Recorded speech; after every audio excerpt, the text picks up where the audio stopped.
चाही हद से ज्यादा।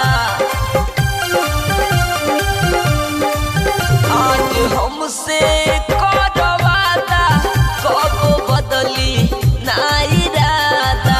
बारू नस नस में समाइल हम चाहिए हद से ज्यादा।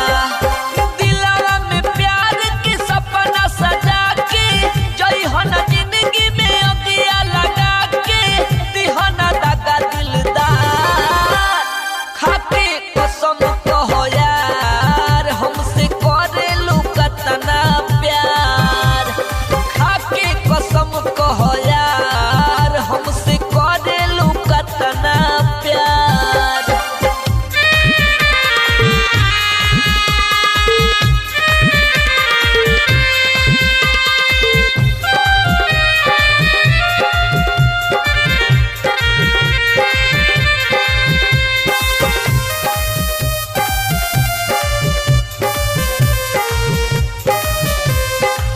जबले रही जिंदगानी नेह लवले रही हरानी। संगे हमारा ऐसे रही हो जैसे मछरी संगे पानी। जबले रही जिंदगानी नेह लवले रही हरानी।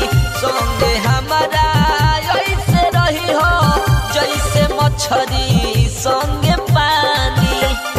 सोनू के दिल पे सितम तू ढाक लक्ष्मण बाबा के कहला में आके करी हो ना तकरार। खाके कसम कहो यार हमसे करेलू कतना भोजपुरी सुपरस्टार सिंगर सोनू सवरिया। आप सुन रहे हो सुपरस्टार सिंगर सोनू सवरिया को।